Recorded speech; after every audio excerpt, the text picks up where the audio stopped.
Hi, I'm Marie-Véronique Leroy. Hi, I'm Thierry Bultanger.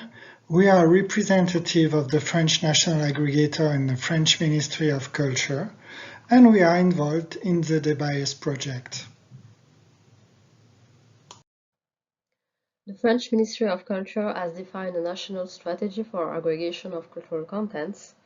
It is coordinating the main national aggregator in close cooperation with two domain aggregators at national level.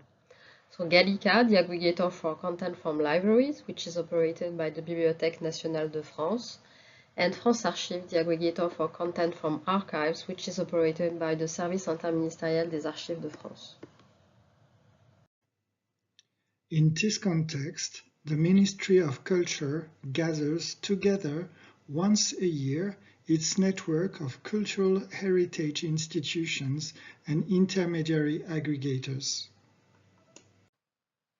We took advantage of one of our regular events in our aggregator network to present the DeBias project and build capacity on the concept of bias in collections.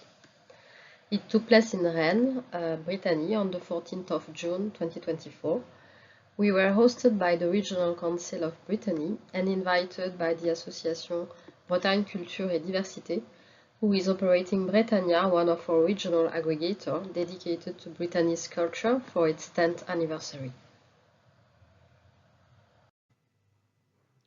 In addition to the usual updates from our aggregator to our network and thematic presentations and discussions, we announced the presentation of the DeBias project. Our colleagues from the Michael Culture Association, co-leader of the work package on capacity building, led the presentation on the project and the methodology used in the context of the project to detect bias in the languages of the project. We were around 30 people on site, mainly representatives from local heritage institutions and associations, but also on a wider range or aggregator network, and 60 participants online. During the presentation, we could notice some mixed reactions from the audience. Some were enthusiastic, as this notion of bias can occur and be problematic for some minorities in a local or regional context. Some others were conflicted, considering that it was an important issue and it was brave but difficult to deal with. One reaction was particularly strong. One participant was quite loud and critical regarding the topic and the way it was addressed in the context of the project. First of all, he explained, a little confused, that this meant erasing the history of how and by whom records were defined. He also mentioned that he had an historian and anthropologist background, and the treatment operated for the project erased the intention of the people who generated the bias in the first place. He also mentioned the fact that interfering in record description as foreseen in the project was more about emotion than a scientific approach. He was also very scared on relying on AI to deal with such a sensitive and controversial aspects. He gave as an example a heritage object of great importance in the history of industrial fish factories in Brittany, the pointing machine. Today, this object is described as a concrete example of the introduction of Fordist methods in this area.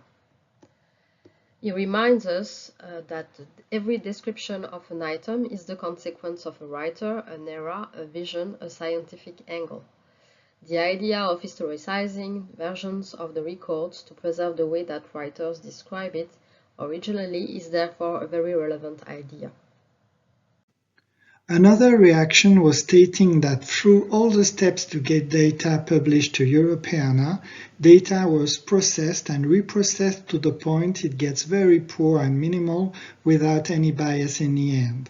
Of course, we argued that the purpose of the methodology was not to cancel culture and not to alter the original description. We assured that, especially in a European context, such caution is necessary.